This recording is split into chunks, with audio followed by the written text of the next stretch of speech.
Bonjour, merci à Vivien pour avoir déjà déblayé le terrain. Merci à vous d'être là. À la fin, j'aurai un quart d'heure publicitaire. Je compte énormément sur votre génération. On a dû déjà vous le dire.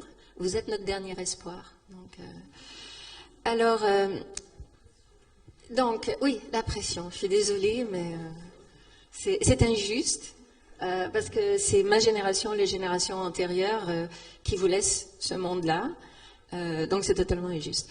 Alors, donc, ce que je vais essayer de discuter avec vous aujourd'hui, c'est le rôle crucial des imaginaires sociotechniques. Alors, ici, c'est le but de cette présentation. Si je fais bien mon travail, dans 45 minutes, vous saurez intimement, vous vous serez approprié le terme d'imaginaire sociotechnique. Vous comprendrez parfaitement ce qu'est la tenure de l'eau et le lien entre tenure de l'eau et biodiversité. Vous comprendrez parfaitement ce qu'est la coproduction de l'ordre social et de l'ordre naturel. Ça ne sera absolument pas du chinois pour vous, au point que mon espoir, c'est que dimanche, quand vous irez manger chez votre belle-mère, vous pourrez lui dire « Ah mais non, tu fais erreur, parce que tu es en train de faire référence à un ordre naturel qui est basé sur des éléments scientifiques contestables. » Et vous pourrez lui expliquer très clairement. Si je fais bien mon travail, vous comprendrez pourquoi tout ça affecte directement la biodiversité et comment les artistes peuvent participer à cette coproduction de l'ordre social et de l'ordre naturel. Et si à la fin ça reste du chinois, c'est simplement que j'ai pas bien fait mon travail, d'accord? Donc si vous voulez noter ces mots-clés là, c'est ce qui va revenir dia après dia après dia, d'accord? Donc c'est quoi un imaginaire sociotechnique? Merci Vivien, parce que tu avais écrit la définition. Donc c'est un terme, un concept qui nous vient de Sheila Jazanov. Il y a un père fondateur de l'étude des sciences et sociétés, c'est Bruno Latour en France, et une mère fondatrice de l'étude des sciences et sociétés, c'est Sheila Jazanov, qui a la chaire STS à Harvard. Alors, elle avait commencé, parce qu'elle est juriste à la base, elle avait commencé à penser qu'un imaginaire sociotechnique, c'était nécessairement au niveau d'un État-nation. Par exemple, elle avait étudié le nucléaire. Qu'est-ce qui fait qu'une société va considérer que son avenir se fera avec l'énergie nucléaire ou pas? C'est un imaginaire sociotechnique qui se définit au niveau de l'État. Et puis, au fur et à mesure que ses recherches ont avancé, elle a publié une nouvelle définition en 2015 où elle reconnaissait qu'en fait, il y avait plusieurs groupes sociaux dans un État qui pouvaient promouvoir des imaginaires sociotechniques différents. Donc, ça ne se fait pas nécessairement à l'échelle de la nation. Mais, qu'est-ce que ça veut dire? Ça veut dire que c'est une vision d'un avenir qui nous semble désirable. Donc déjà, c'est une vision. Deuxièmement, c'est fait collectivement. Donc, ce n'est pas une vision seulement d'une personne isolée, c'est collectif. Troisièmement, ça implique des choix technologiques et une certaine définition de ce qu'est l'environnement, ce qu'est la nature, ce qu'est la biologie. Donc, ça implique un discours scientifique et technologique. D'accord? Et c'est ancré, quatrième critère pour constituer un imaginaire sociotechnique, c'est ancré dans des institutions. Alors, ça peut être toutes sortes d'institutions. Ça peut être l'OFB. Ça peut être, pour l'instant, ce qu'on a vu se dérouler il y a quelques semaines. Là, la bataille a été gagnée par un acteur très clair. Ça a été les syndicats agricoles. Vous avez en France la FNSEA, la coordination rurale, pour qui vivent les glyphosates, vivent les intrants chimiques, ils se battent pour garder les néonicotinoïdes. Et vous avez la Confédération paysanne, qui, elle, se bat exactement pour le contraire. Ce sont des syndicats agricoles. En Ardèche, la Confédération paysanne a fait 40% du vote. 40%, c'est pas négligeable. Mais avec la magie du jeu d'attribution des sièges dans les chambres d'agriculture, ils n'ont que 3 représentants, parce que c'est pas la proportionnelle. Il suffit que vous ayez 51% des voix, et c'est vous qui avez la vaste majorité des sièges dans les chambres d'agriculture. Et chacun de ces syndicats est porteur d'un imaginaire sociotechnique concernant l'eau et l'agriculture très particulier. Donc, vous vous rappellerez toujours maintenant, un imaginaire sociotechnique, c'est une vision de ce qu'un avenir désirable est, construite collectivement, pas nécessairement au niveau de l'État, peut-être au niveau d'un syndicat agricole, peut-être au niveau d'un collectif particulier. impliquant un discours scientifique et technologique. Donc, ils vont forcément faire la promotion d'un discours scientifique. Alors, j'espère que c'est clair. On va passer au... Alors, qu'est-ce que c'est la tenure de l'eau maintenant, hein? Je vous avais dit, ça c'est les mots qu'il faut absolument vous approprier. Eh bien, la tenure de l'eau, c'est pas à propos de l'eau. C'est l'ensemble des interactions entre les êtres humains, pris en tant qu'individu ou en tant que groupe, et l'ensemble des interactions qui sont formelles ou informelles. Alors, formelle, par exemple, la loi qui crée la police de l'eau, ça c'est très formel. Mais ça peut aussi être des règles non écrites, mais que vous allez respecter, parce qu'elles sont très importantes. On a tous des règles informelles qu'on respecte à la lettre. Quand vous irez manger chez votre belle-mère dimanche, vous n'allez pas lui dire que vous détestez les rideaux qu'elle vient de coudre. Hein? Il y a des règles informelles auxquelles on adhère tous.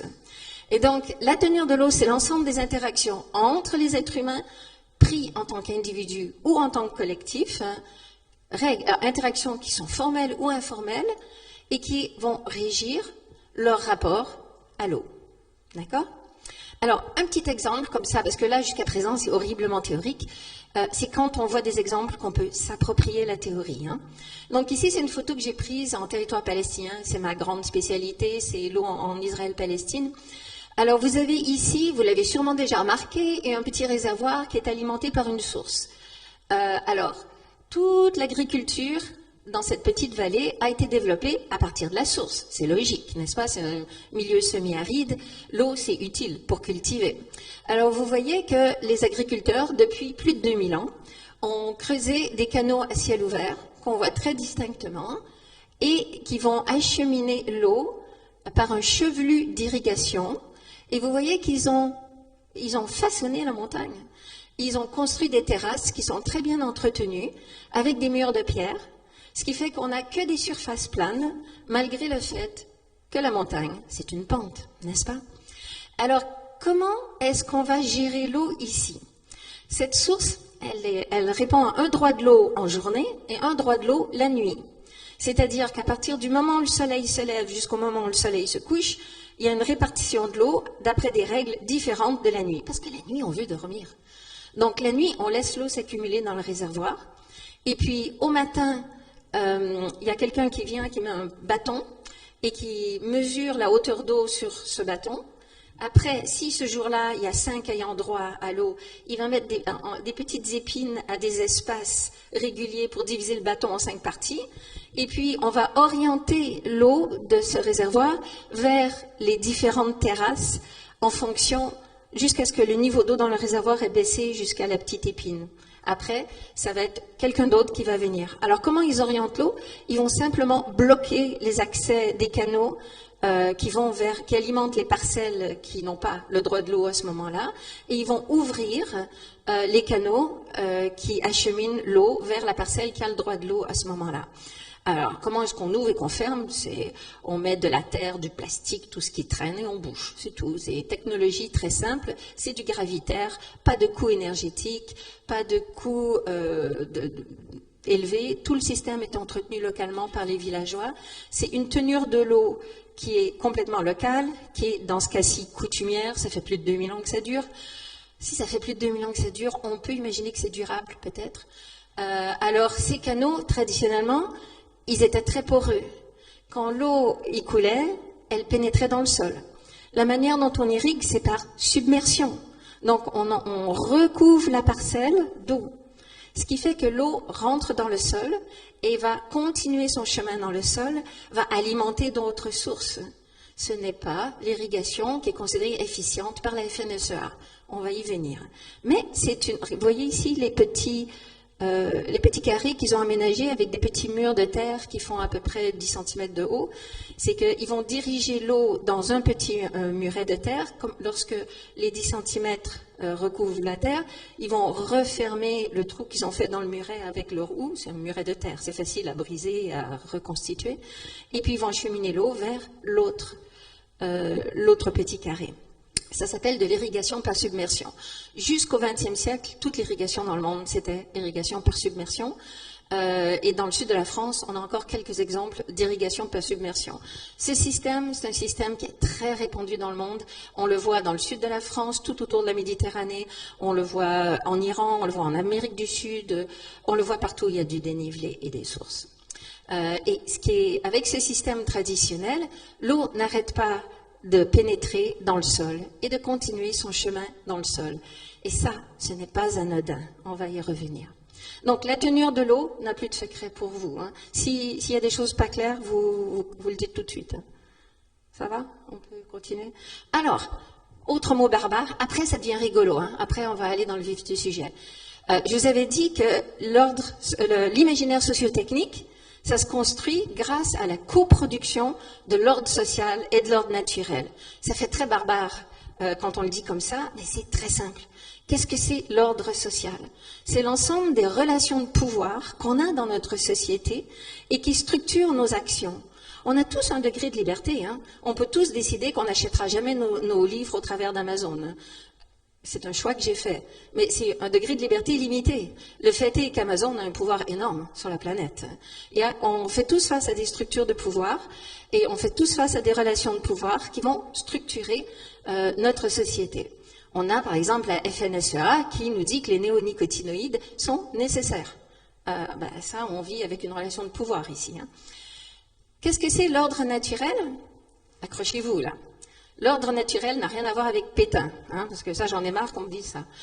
L'ordre naturel, c'est un terme que Sheila Chassanoff utilise pour parler de la représentation de l'environnement que le discours scientifique auquel on souscrit va produire.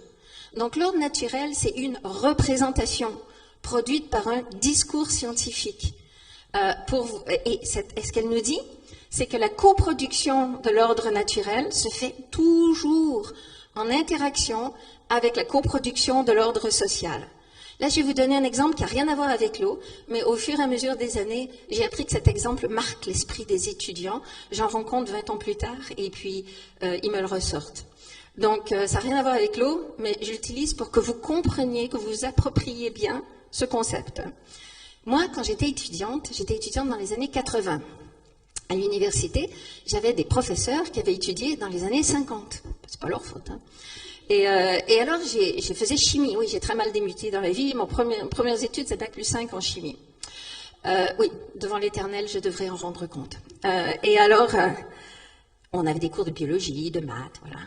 Et dans nos cours de biologie, nos professeurs qui avaient étudié dans les années 50 nous disaient, quand nous parlaient de la fertilisation, ils utilisaient un vocabulaire militaire.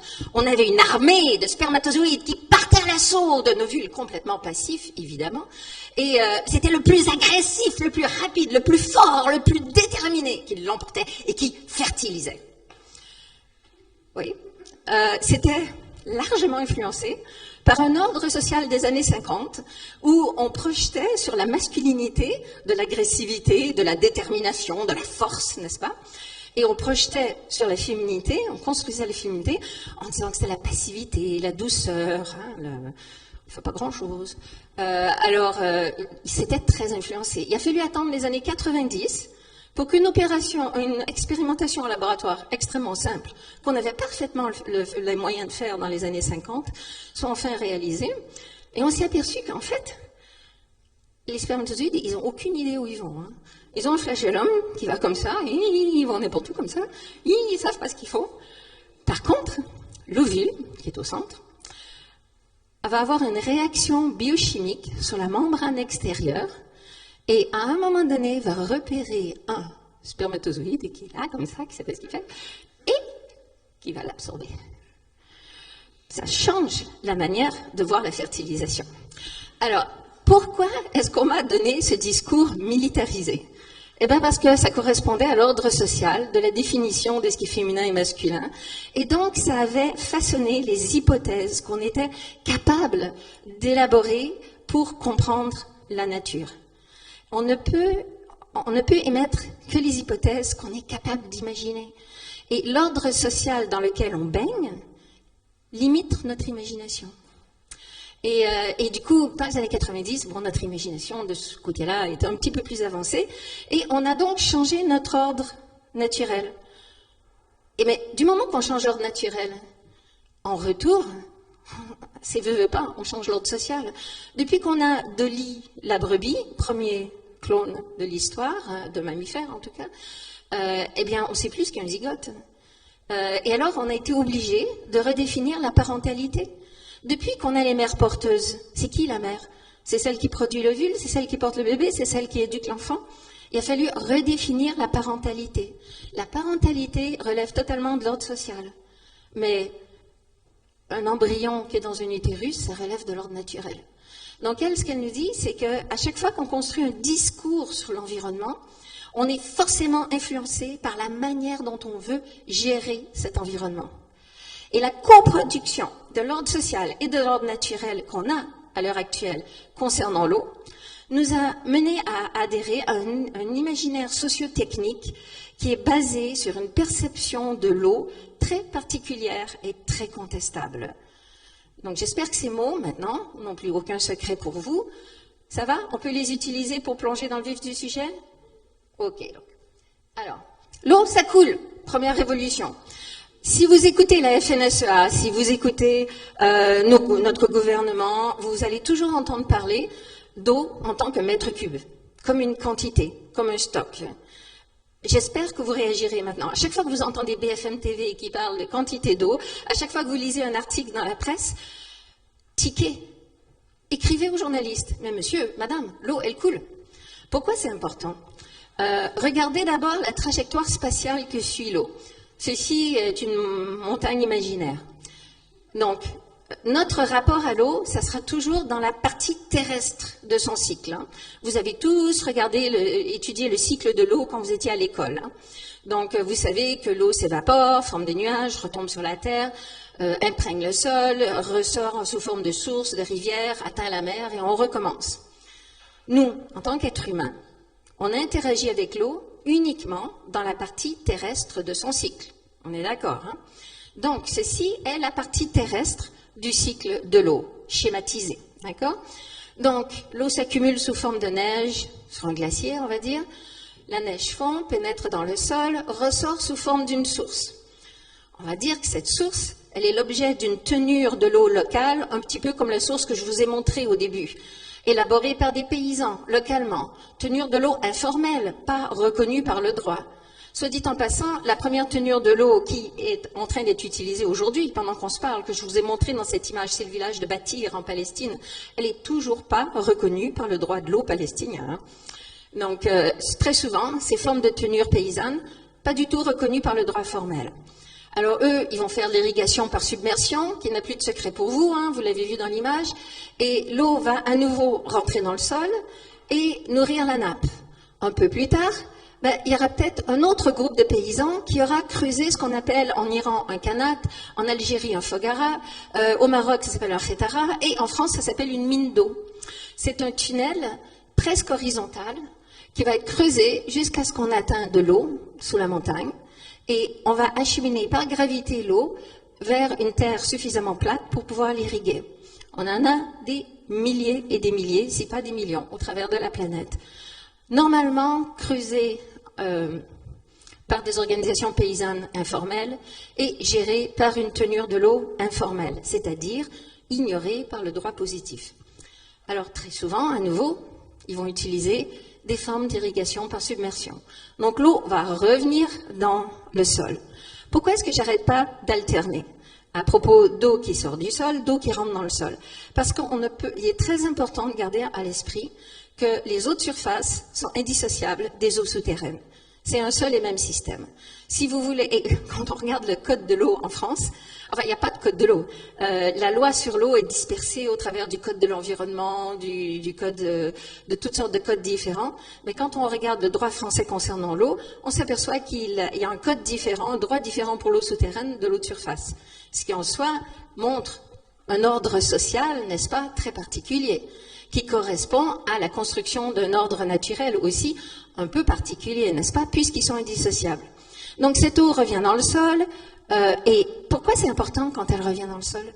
Parce que dans le sol, il y a toute la biodiversité qui va en vivre. Vous connaissez les vers de terre, mais il n'y a pas que les vers de terre, il y a les filaments micellaires, il y a les virus, il y a les amibes, il y a les mythes, on va en voir plus tard. Il y a plus de 24% de la biodiversité du monde qui vit dans le sol. Le sol est vivant. Et si on détruit la biodiversité du sol, si on détruit donc le vivant dans le sol, on détruit la capacité du sol à faire vivre les végétaux qui poussent au-dessus du sol. Et si on détruit les végétaux qui poussent au-dessus du sol, on détruit la faune qui vit au-dessus du sol. Donc c'est pas rien, les 24% de biodiversité qui vivent dans le sol. C'est la raison pour laquelle Marc-André Selos, mon collègue qui est professeur au Muséum d'histoire naturelle, a intitulé son livre « L'origine du monde ». C'est sur la vie dans le sol. C'est l'origine du monde. Donc ici, on a un système de tenure pas reconnu par le droit formel, normalement tout au travers de la planète, ce genre de tenure de l'eau, très rarement reconnu par le droit formel, qui va nourrir la biodiversité puisqu'il n'empêche pas l'eau de retourner là où elle doit aller, c'est-à-dire au travers de sa trajectoire dans le sol. Ici, à nouveau. Et puis après, donc, l'eau se retrouve dans une rivière et va être utilisée pour turbiner. Ah, là, pour la première fois, on va voir une tenure de l'eau qui probablement relève du droit formel. C'est peut-être l'État qui contrôle directement, qui réglemente directement comment on va turbiner, quand est-ce qu'on va turbiner, combien d'eau on va relâcher, etc. Ou c'est peut-être un concessionnaire à qui l'État accorde une concession. Ça dépend de l'État où vous êtes. Mais là, ça sera probablement du droit formel, hein, quand même. Et puis l'eau continue à couler, va alimenter une nappe qui va être pompée par un puits qui va, on va dire, alimenter votre robinet. Cette fois-ci, ça va peut-être être un règlement municipal qui va déterminer la quantité qu'on pompe, si on traite cette eau, etc. Ça sera une tenure de l'eau différente, mais probablement formelle à nouveau. Et puis, je ne sais pas encore combien de fois cette eau va être utilisée. Ça, on vient de regarder ici la trajectoire spatiale de l'eau, hein, mais on a aussi regardé la trajectoire institutionnelle de l'eau. C'est-à-dire que ce qu'on a reconnu dans ce diagramme, c'est que l'eau, c'est un flux. L'eau coule. L'eau n'est pas qu'un stock. Il y a toute une série d'acteurs qui sont très intéressés à limiter votre imaginaire socio-technique pour que vous ne pensiez l'eau qu'en termes de stock. Mais si vous vous mettez à accepter le fait que l'eau coule, ce qui est quand même pas très révolutionnaire, moi je suis persuadée que sur mon lit de mort, ma dernière phrase ça va être « et pourtant elle coule ». Parce que j'ai tellement de mal à faire passer ce message. Si vous acceptez que l'eau est un flux, eh bien vous devez reconnaître qu'il y a énormément d'interactions avec ce flux le long de sa trajectoire spatiale. Vous avez des interactions avec des êtres humains, mais aussi beaucoup plus d'interactions avec des non-humains. Les vers de terre, les mythes, les bactéries, les filaments micellaires, tout cela ont aussi interagi avec l'eau lorsqu'elle passait au travers du sol. Et à chaque fois, les décisions qui seront prises, qui vont décider si cette eau va pouvoir nourrir à nouveau cette biodiversité ou pas, eh bien, elles seront prises par une forme de tenure de l'eau, par une institution formelle ou informelle. Et ce qui est très intéressant avec notre imaginaire sociotechnique dominant concernant l'eau, eh bien, c'est qu'il ignore, il rend invisible toutes les formes de tenure de l'eau qui sont informelles.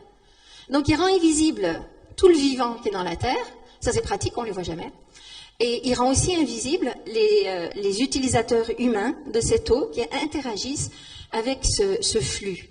Donc, premier point dont j'essaie de vous convaincre, c'est que l'eau coule, qu'il faut la regarder en tant que flux, et toujours se poser la question, quelle est sa trajectoire spatiale, quelle est sa trajectoire institutionnelle? C'est-à-dire, quelles sont toutes les institutions qu'elle va traverser le long de son parcours. Alors, maintenant, c'est bien rigolo, on va appliquer tous ces concepts pour avoir un petit regard sur l'histoire.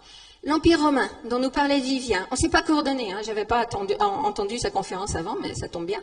L'Empire romain a fait beaucoup de grandes infrastructures concernant l'eau, mais c'était toujours pour les villes. C'était jamais pour irriguer. Toute l'irrigation durant l'Empire romain était toujours réalisée par les agriculteurs eux-mêmes, par les paysans eux-mêmes, du style de ce que je vous ai montré à bâtir. À bâtir, là, la première photo que je vous ai montrée, ça remonte à l'Empire romain. Et alors, qu'est-ce qu'ils faisaient? Là, ici, vous avez une image des piscines de Salomon, à 5 km de Bethléem, qui acheminaient l'eau par gravitaire, hein, zéro pompage, depuis Hébron jusqu'au temple à Jérusalem. Alors, pourquoi autant d'eau? Ben parce qu'au temple à Jérusalem, on sacrifiait beaucoup d'animaux, il y avait beaucoup de sang, il fallait beaucoup nettoyer. Et Jérusalem est une ville où il n'y a pas de rivière, donc il fallait de l'eau. Et donc on a acheminé, c'est un aqueduc, ça fait partie d'un aqueduc, de l'eau depuis plus de 50 kilomètres. Il coule encore, il peut encore fonctionner. Ils savaient bien construire quand même. Attention, comment est-ce que les Romains construisaient leurs aqueducs? Parfois on en voit à plusieurs étages. Pourquoi? Parce que chaque source devait être acheminée à une fontaine. Jamais les Romains n'auraient imaginé mêler plusieurs sources ensemble. Parce que chaque source avait son esprit. Et la preuve étant que chaque eau avait un goût différent. Et donc, quand vous voyez des aqueducs à 3 étages, c'est parce que chaque étage conduit l'eau d'une source vers une fontaine spécifique. Et les Romains savaient toujours d'où venait leur eau. Combien de Français savent d'où vient leur eau maintenant? Et donc, ce qui est très important, c'est de voir que c'était l'eau urbaine qui était finalement acheminée par les travaux étatiques. Et l'eau d'irrigation, ça, c'était une question locale pour l'organisation des paysans locaux. Alors, on fait un petit saut dans l'histoire, on arrive au 19e siècle, toujours au Moyen-Orient, et là, on va s'apercevoir que toute l'irrigation, à peu près, hein, ben, c'est toujours en terrain montagneux. Pourquoi? Parce qu'on avait, jusqu'à la fin du 19e siècle, on avait beaucoup d'incursions bédouines au Proche-Orient, et les Bédouins utilisaient des dromadaires à une bosse, qui, contrairement aux chameaux à 2 bosses, ont des petons qui sont faits pour courir sur du sable en milieu plat et sablonneux. Les chameaux à 2 bosses adorent la montagne, ils ont des petons très différents, et eux, ils vont adorer, ils sont capables de survivre dans le froid et sur des sols rocheux avec des grandes pentes. Et je suis très contente que le monde non humain honore cette conférence, mais je vois qu'il vous distrait. Qu'est-ce qu'on voit? C'est que ce dromadaire ne pouvait pas accéder aux montagnes. Et non, il ne pouvait pas accéder aux montagnes. Et donc, les paysans n'allaient pas développer de l'infrastructure, ce qui prend beaucoup de temps et d'efforts, hein, en milieu de plaine, où les razzias pouvaient venir n'importe quand. Ils ont développé l'irrigation en milieu montagneux. D'où tout cet effort qu'ils ont mis à creuser des mines d'eau qu'on appelle Khetara ou Fotara ou Fogara ou Kana, dépendant du pays. Je vous en montre une. Donc ça ici c'est une mine d'eau creusée. Ici c'est Algérie au Maroc, cette photo. Et vous voyez, quand vous marchez sur la terre, vous voyez ce qu'il y a sous la terre parce que c'est ces cheminées qui dépassent, qui sont là pour acheminer la lumière et l'air jusqu'au tunnel parce qu'il faut chaque année aller les entretenir à l'appel. Donc vous avez besoin d'un accès à l'air et à la lumière pour le faire. Donc tout ce qu'on voit au-dessus du sol, quand on marche au-dessus d'un Fogara, c'est ça. Mais en fait, ça alimente en eau un village. Ça peut faire plusieurs kilomètres de long. Hein. Ou bien alors, les manières traditionnelles en montagne, c'était, ça vient de bâtir la première image que je vous avais montrée. Et vous voyez déjà que là, la modernisation a commencé à faire ses ravages. On a une organisation d'aide au développement qui est venue aider les Palestiniens en leur offrant de cimenter leur canal. Alors effectivement, si on cimente le canal lors de son tour d'eau de la source, on aura plus d'eau qui va arriver à la parcelle. Mais qu'est-ce que ça veut dire quand on cimente le canal? Quelqu'un a une idée? Il n'y a plus d'infiltration de l'eau dans la terre le long du chemin. Donc, on commence à priver les 24% de biodiversité du monde de l'eau qui lui permet de vivre. Et vous vous rappelez, c'est ces 24%-là qui font vivre les 66, tout le reste. Donc, 76% restants. Et donc, l'aide au développement a développé, une définition de développement. Et alors, du coup, il y avait très très peu d'irrigation en plaine quand le colonisateur arrive. Alors, ça c'est l'aubaine pour le colonisateur. Comme il colonise, il n'y a plus de razzia bédouine. Alors, ils vont développer partout, que ça va du Maroc jusqu'au fond du Proche-Orient, ils vont développer la grande hydraulique pour utiliser les eaux de surface pour développer l'irrigation en plaine. Alors, c'est comme ça qu'on va... Et puis après les indépendances, les États qui naissent après l'indépendance, ils vont continuer la même politique. Donc c'est ce qui va nous donner le barrage d'Aswan en Égypte, c'est ce qui va nous donner le barrage de Sidi Selem en Tunisie. La Medjerda, c'est entièrement, la vallée nord de la Tunisie, c'est entièrement un réseau de grandes infrastructures qui distribuent l'eau domestique à Bizerte et à Tunis, aussi bien que pour les agriculteurs. Alors, tout ça, c'est basé sur un discours qu'on va appeler un discours moderne concernant l'eau, un discours scientifique qui est l'objet d'une coproduction d'un ordre social qu'on vient à peine d'esquisser, avec la colonisation et puis les indépendances, et donc un ordre naturel. Et l'ordre naturel qu'on a donc coproduit est très particulier. Alors, je vous mets au défi, on pourrait faire un challenge et voir qui, en 24 heures, peut trouver le plus de citations d'articles de presse ou de mentions dans des reportages audiovisuels des termes utilisation et consommation comme étant des synonymes. Utilisation de l'eau et consommation de l'eau. Et même dans la littérature qui se veut scientifique, cette confusion est partout et elle est bien utile pour certains acteurs. C'est pour ça qu'elle n'est pas remise en question par notre ordre social. Alors, qu'est-ce que c'est la différence entre utilisation et consommation? Quand vous lavez les mains sous le robinet, vous utilisez l'eau, évidemment, mais vous ne la consommez pas. Parce que l'eau, vous voyez bien, il déborderait s'il n'y avait pas une évacuation à cet évier. L'eau va soit aller dans une fosse septique, soit aller dans le tout à l'égout, elle retourne à la terre. Elle continue sa trajectoire au travers de la partie terrestre de son cycle. Donc vous l'utilisez, mais vous ne la consommez pas. Vous ne consommez l'eau que si elle quitte la partie terrestre de son cycle. Et l'eau ne peut être consommée que de 3 manières. Et là, c'est fondamental. Il faut que je puisse vous réveiller à 3 heures du matin et je vous demande comment est-ce que l'eau peut être consommée et tout de suite, vous me le dites. Comment est-ce que l'eau quitte la partie terrestre de son cycle? Évaporation. Très bonne réponse. On va faire question pour un champion ici. Alors, évaporation. La pluie arrive, tombe sur un parking goudronné. C'est un drame qui se passe chaque semaine en France. La flaque d'eau se crée, ne pénètre pas dans le sol, puisqu'on a eu la gentillesse de goudronner, n'est-ce pas, d'imperméabiliser le sol. Le soleil revient, la flaque d'eau s'évapore. Génial, perdu pour la France, perdu pour les vers de terre, perdu pour le monde. Elle est repartie dans la partie aérienne de son cycle. L'essentiel de l'eau qui s'évapore en France va retomber généralement sous forme de pluie en Chine. Donc ne comptez pas dessus pour votre prochaine récolte. Alors, évaporation, après, 2 autres manières. Transpiration, oui, on va dire, puisqu'on sépare évaporation de transpiration. Transpiration, mais vous êtes très fort. J'ai rarement autant de bonnes réponses dans un auditoire. Alors, transpiration, c'est pas que nous, évidemment, on sait qu'on transpire en été quand il fait chaud. Tous les animaux vont transpirer, mais les plantes vont beaucoup transpirer. Beaucoup plus que nous. Parce que contrairement à nous, elles ne peuvent pas aller se mettre à l'ombre et à côté de la clim. Donc la seule manière pour une plante de conserver sa température sous le soleil à un niveau vivable et survivable, c'est de transpirer. Et l'essentiel de la consommation de l'eau dans le monde, c'est par les plantes. 70% de l'eau qui est prélevée dans le monde, elle est prélevée pour l'agriculture. Pourquoi? Parce que les plantes, ça transpire. Et c'est là où le changement climatique nous cause un petit souci. Parce que pour chaque degré d'augmentation de la température, les agriculteurs, si ils veulent maintenir le même assolement, si ils veulent produire la même quantité, et si ils veulent conserver les mêmes techniques de travail du sol, ça fait beaucoup de si, on peut y revenir, ils vont devoir utiliser plus d'eau, parce que leurs plantes vont consommer plus d'eau parce que la température a augmenté. Les producteurs d'oignons des Cévennes, il y a 10 ans, arrosaient à raison de 4000 mètres cubes par saison de culture. Cette année, ils ont arrosé à raison de 5000 mètres cubes par hectare de culture.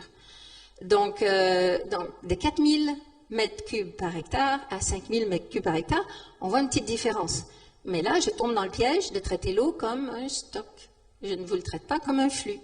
Là, si vous voulez poser la bonne question, c'est vous dire, s'il prélève 1000 mètres cubes par hectare de plus, quel impact ça a sur la trajectoire de l'eau et son interaction avec la biodiversité dans le sol? Là, il faut poser la bonne question. C'est bizarre, le BRGM ne la pose pas quand il faut prendre la décision pour une méga-bassine. Alors, ici, vous avez un champ qui est cultivé avec du goutte à goutte. Ces tuyaux-là sont les tuyaux principaux qui amènent l'eau, et puis après, ce petit tuyau amène l'eau au travers d'un goutteur juste à la racine de la plante. Et une irrigation dite efficiente, d'après notre discours scientifique actuel dans notre imaginaire socio-technique dominant, c'est une irrigation qui apporte juste l'eau nécessaire pour la production de la plante qu'on va mettre sur le marché. Autrement dit, on fait crever toute la biodiversité qu'il y a dans ce sol. Vous regardez un génocide. La biodiversité qui est dans ce sol a probablement déjà disparu parce qu'on ne permet pas à l'eau de la traverser. D'accord? Donc, première manière pour l'eau d'être consommée, c'est à évaporation. Deuxième manière, transpiration. Troisième manière, la mer, atteindre la mer. C'est la troisième manière pour l'eau d'être consommée. Ceci dit, elle n'est pas gaspillée quand elle atteint la mer, parce que les ostréiculteurs et les mytiliculteurs de l'île d'Oléron à Noël 2022 ne pouvaient pas vous fournir en huîtres et en moules, parce qu'elles n'avaient pas atteint la taille minimale pour être mises sur le marché. Pourquoi? Parce que durant l'été, nos cours d'eau étaient à sec et n'ont pas apporté les nutriments nécessaires pour que ces coquillages puissent pousser, puissent grandir. Donc le fait que l'eau atteigne la mer, ça ne veut pas dire qu'elle est gaspillée, mais elle est consommée. Elle a quitté la partie terrestre de ce cycle. Si jamais vous rencontrez quelqu'un qui connaît une quatrième manière de consommer l'eau, vous m'écrivez très très vite, comme ça je pourrais dire à tout le monde que je connais un prix Nobel. D'accord? Donc cette première confusion, l'utilisation de l'eau, c'est pas la même chose que la consommation. Quand vous entendez la préfète de l'Ardèche qui annonce très officiellement qu'ils vont améliorer la situation de l'eau parce que cette année ils vont prélever 20% en moins, c'est complètement inutile. Si c'est 20% destiné à une utilisation non consommatrice, vous allez simplement empêcher certains utilisateurs d'utiliser l'eau, mais vous n'allez pas du tout aider. Si elle nous disait « je vais réduire 20% de la consommation », là, oui, merci madame, vous allez nous aider. Mais c'est pas ça qu'elle a annoncé.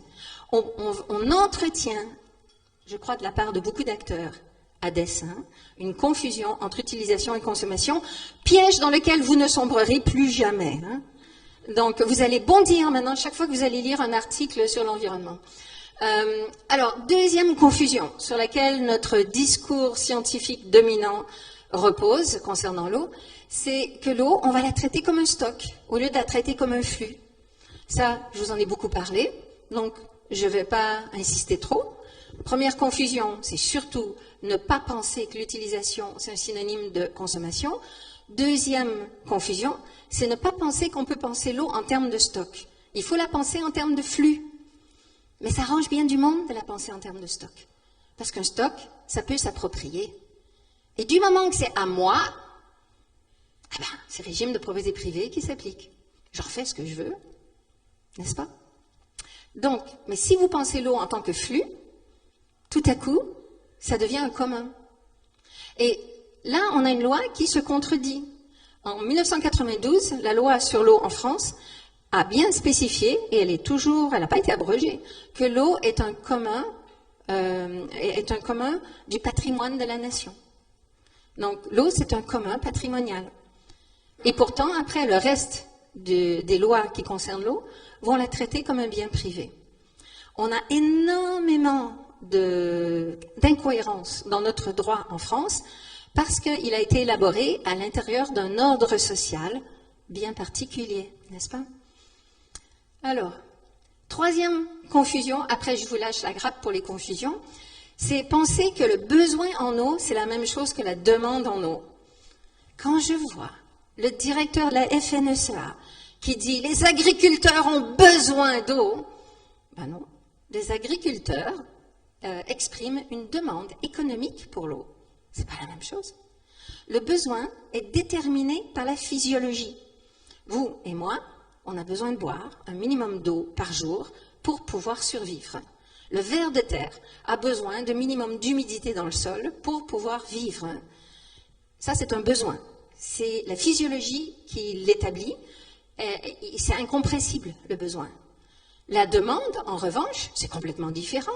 La demande, c'est la quantité d'un bien que vous êtes prêt à acheter à un prix donné. La demande, c'est une courbe. Ça, c'est cours d'économie première année, hein, même niveau lycée. Et en fait, la demande, c'est une notion économique.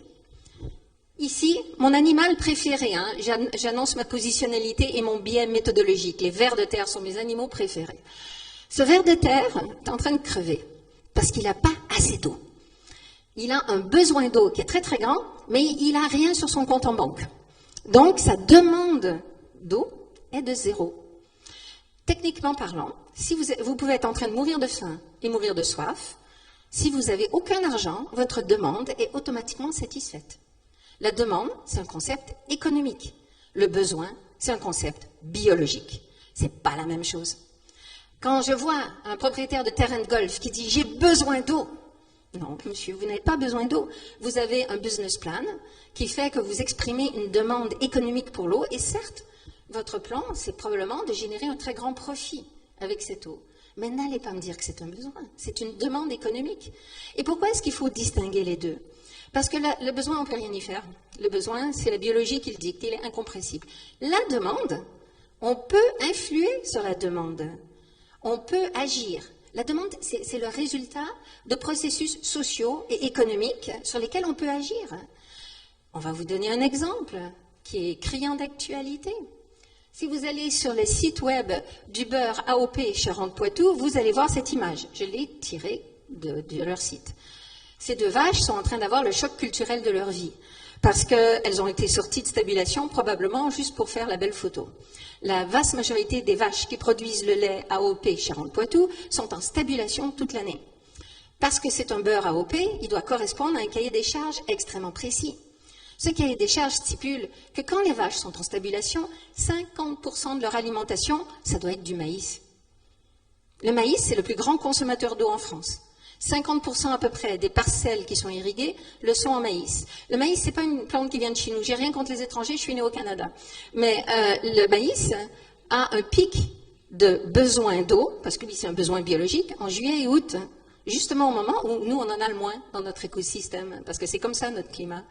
Et du coup, on veut irriguer le maïs pour le faire transpirer, et c'est le plus grand consommateur d'eau en France. En France, l'agriculture est un petit utilisateur sur une année, si on pense en termes de quantité et non pas de flux. L'agriculture prélève 19% de l'eau prélevée chaque année en France. Par contre, elle consomme, c'est le plus grand consommateur, elle consomme à peu près 59% de l'eau consommée en France, et en été, ça atteint 80%. Donc en juillet et août, 80% de l'eau qui est consommée en France est consommée par l'agriculture.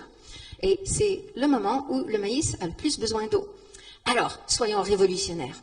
Disons qu'on peut changer le cahier de charge du beurre AOP Charentes-Poitou. Ça va, hein, c'est quelque chose qu'on peut imaginer. Supposons qu'on dise, ce cahier des charges exige maintenant que ces vaches mangent de l'herbe. On est très révolutionnaire. On dit qu'on veut faire manger de l'herbe à des herbivores. Hein. Donc, changeons ce cahier des charges. Les vaches sont très heureuses. Hein. Le lait sera probablement de meilleure qualité. Et tout à coup, on a réduit la demande en eau pour irriguer le maïs. Parce qu'on a réduit la demande de maïs. On peut agir sur la demande, on ne peut pas agir sur les besoins. Et du coup, ceux qui expriment des demandes vont toujours vous dire qu'ils ont besoin d'eau. Hein? Mais maintenant, vous ne vous laisserez plus jamais prendre. Alors, la trajectoire institutionnelle de l'eau, qu'est-ce que ça veut dire? Ça veut dire qu'elle va imbriquer des imaginaires sociotechniques contradictoires. Pour une organisation paysanne locale, est-ce qu'ils vont produire pour l'exportation? Non. Ils produisent pour l'autosubsistance, en général. Alors eux, ils vont définir ce qu'est une utilisation efficiente de l'eau très différemment de la FNSEA. Est-ce que ceci est un gaspillage? C'est une photo que j'ai prise en Palestine, dans la vallée du Jourdain. Alors vous voyez l'eau qui gicle, hein? Moi j'ai dit, tout ça je ne l'ai pas compris du jour au lendemain, ce que je vous raconte. Hein. Donc j'ai dit aux paysans, mais vous gaspillez une eau précieuse. Il me dit, je gaspille? Ah ben non, hein, vous n'allez pas me faire couper ça. Pourquoi? Parce qu'il est dans la vallée du Jourdain. Et ces fuites de son système d'irrigation, c'est ça qui fait pousser la robe baisée. La robe baisée, c'est de la mauve. Les nutritionnistes nous disent que c'est 16 fois plus nourrissant que le steak. Et si vous n'avez aucun argent, quand vous êtes en Palestine, que vous voulez nourrir vos enfants, vous allez demander à un agriculteur, est-ce que je peux désherber ton champ pour aller cueillir la robe baisée? De un, vous rendez service à l'agriculteur parce que vous lui enlevez une mauvaise herbe. Et de deux, vous pouvez nourrir vos enfants. Hein. Et l'agriculteur ne pourra jamais vous dire non. Officiellement, c'est à cause du droit musulman. Le droit musulman dit que si c'est le fruit du travail de Dieu, vous n'avez pas le droit de vous l'accaparer. Donc les tomates, vous les avez semées, vous en avez pris soin, c'est vos tomates. Mais la khoubazeh, c'est une adventice, c'est une mauvaise herbe. Donc vous n'avez pas le droit de vous l'accaparer. Dans les faits, c'est beaucoup plus pragmatique. C'est que si vous êtes un agriculteur qui dit non à quelqu'un qui veut cueillir la khoubazeh dans votre champ, plus personne ne vous parlera jamais parce que vous êtes un salaud. Et donc la sanction sociale, quand on parle de tenure de l'eau informelle, en voilà un exemple. Et alors, les agriculteurs maintiennent ce qu'il faut de fuite pour être sûr qu'il n'y aura pas de malnutrition et de famine dans leur village. Parce que c'est dur déjà de penser à ce qui se passe à l'autre bout du monde, mais quand c'est votre voisin qui meurt de faim, dans un village, non, c'est pas possible. Et donc ça, ce n'est pas un gaspillage de l'eau selon cet agriculteur. Maintenant, qu'est-ce qui est en train d'arriver dans la vallée du Jourdain? C'est qu'on a des agrobusiness palestiniennes et des agrobusiness israéliennes qui s'installent et qui vont planter des palmiers dattiers. Ils vont acheminer l'eau de partout où ils peuvent la trouver et ils vont irriguer en goutte à goutte, que la FNSEA va vous dire est un système d'irrigation très efficient. Pourquoi? On l'a déjà vu avec l'image plus tôt. Parce qu'elle va apporter juste assez d'eau pour nourrir ce palmier dattier. Et puis ces dattes, ouais, c'est génial, les dattes Medjool, entièrement pour l'exportation. Ça se vend à un prix d'or. Vous pouvez doubler la production, le prix est inélastique, il y a tellement de demandes sur le marché. Donc, zéro production pour l'alimentation locale, mais beaucoup de revenus pour une agrobusiness. Alors, l'impact de ça, c'est ça. Ça ici, c'est un peu plus haut dans la vallée. C'est un canal d'irrigation dans lequel j'ai nagé. Il y avait 2 mètres d'eau, j'ai nagé dans les années 90, là. Les enfants nageaient, tout le monde nageait. C'est ça qui reste. Parce que l'eau suit une trajectoire. Si vous la déviez vers une trajectoire B, vous l'enlevez à la trajectoire A. Et est-ce que ça, c'est une irrigation efficiente? C'est supposé l'être, d'après nos organisations d'aide au développement, incluant l'AFD, qui a fait des prêts à ces agrobusiness avec l'argent de vos impôts. Et on voit l'augmentation extraordinaire de surface mise en palmiers dattiers dans la vallée du Jourdain, par les Palestiniens comme par les Israéliens. Bon, l'AFD a prêté ce mot palestinien dans la vallée du Jourdain parce que c'est zone occupée. Un des impacts, il y a plein d'impacts, mais on me donne que 45 minutes alors. Un des impacts, c'est ça. C'est pas de la neige en vallée du Jourdain, c'est du sel. Parce que l'eau douce achemine toujours un peu de sel. Et comme il pleut à peu près pas là, on n'a jamais de pluie pour lessiver le sel. Et donc, on est en train de rendre les sols infertiles. J'ai pris cette photo en présence du directeur de l'agrobusiness. Et je lui ai dit, mais c'est pas un problème, vous êtes en train de rendre vos sols infertiles. Ah non, qui dit, c'est pas un problème, parce que nous, on loue pour 40 ans seulement. Et ça sera vraiment infertile seulement dans 40 ans. Ok, mais c'est quand même un problème si la terre devient infertile. Oui, mais ça, c'est le problème du ministère de l'Environnement. Okay.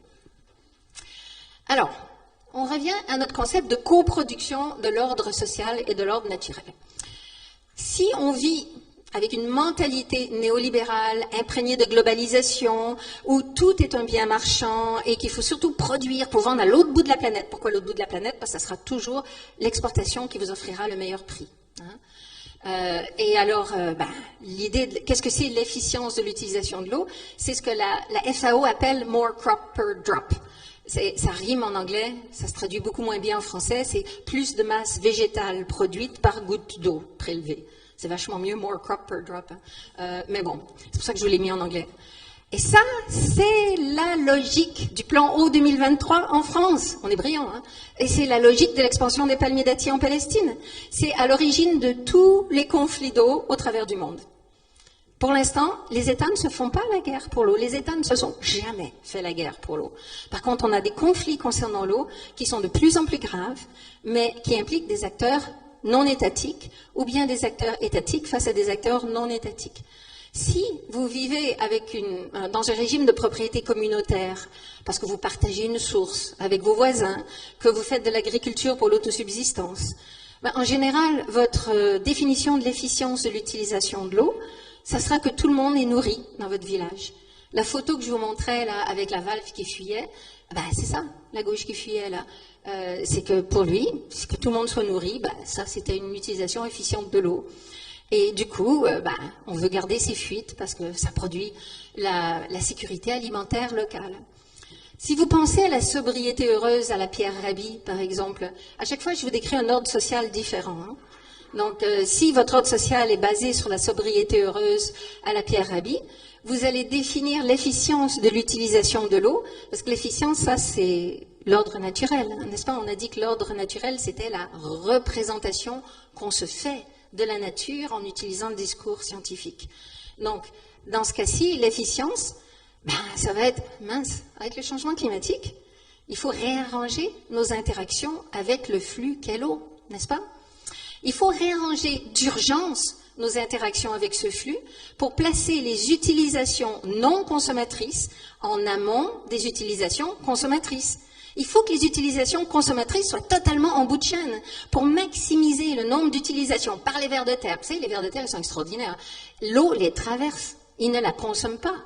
Si vous avez un sol en santé, vous avez 2 tonnes de vers de terre par hectare. Si vous avez un sol cultivé en productiviste, vous en avez 50 kilos. Ça a des conséquences absolument désastreuses sur l'environnement. Et il n'y a pas que les vers de terre, mais c'est mes préférés, donc j'en parle. Alors, partout, on a donc des conflits. On a en Palestine les conflits entre les paysans palestiniens qui avaient des droits d'eau reconnus par écrit. La loi, les Jordaniens, quand ils ont occupé puis annexé la Cisjordanie, ont reconnu par écrit les droits d'eau sur les sources des paysans. Et puis ça leur a été confisqué en juillet 2022, non pas par l'occupation israélienne, par l'autorité palestinienne. À partir de ce moment-là, l'autorité palestinienne a perdu le contrôle. C'était avant les événements du 17 octobre, donc j'avais l'impression qu'avec moi qui lisais les nouvelles à propos de cette partie-là du monde, mais déjà en été 2022, l'autorité palestinienne ne contrôlait plus le nord de la Cisjordanie. Et c'est pour ça que les Israéliens sont allés intervenir militairement. En France, le gouvernement, la FNSEA, sont en conflit avec la Confédération paysanne. Qu'est-ce que c'est une méga-bassine? C'est vous pompez l'eau du sol, donc vous déviez la trajectoire de l'eau, parce que cette eau, vous vous rappelez, l'eau souterraine, elle devient eau de surface devient eau souterraine. Là, cette eau qui est pompée dans le sol et qui est stockée, moi j'appelle ça un coffre-fort d'eau, dans la méga-bassine, eh bien, elle est déviée de sa trajectoire qu'elle aurait dû suivre. Donc, ça transforme les sols en désert. Et la fin de la trajectoire de l'eau, dans un cas particulier, c'était le marais Poitou-Charentes. 40% de la biodiversité existe dans les zones humides. Donc, on est mal.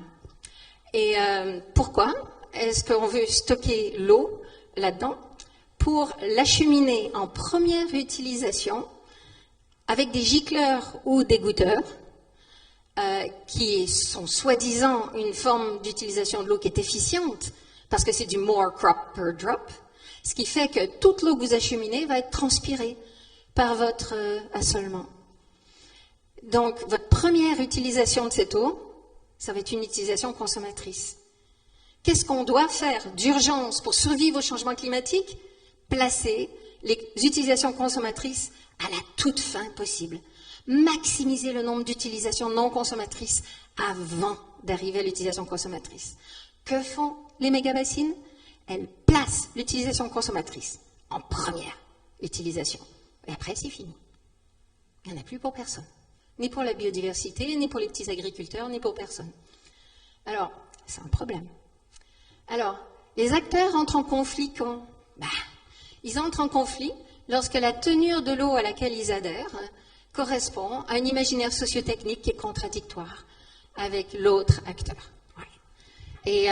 Et du coup, ici, je vous ai mis plein de possibilités de réexaminer la notion d'efficience de l'eau. J'adore votre affiche. Je ne sais pas qui l'a fait, je la trouve magnifique. Je vais repartir avec votre affiche. Mais si Marc-André Sellos était ici, je vais le citer parce que lui, il aime bien dire ça dans ses conférences.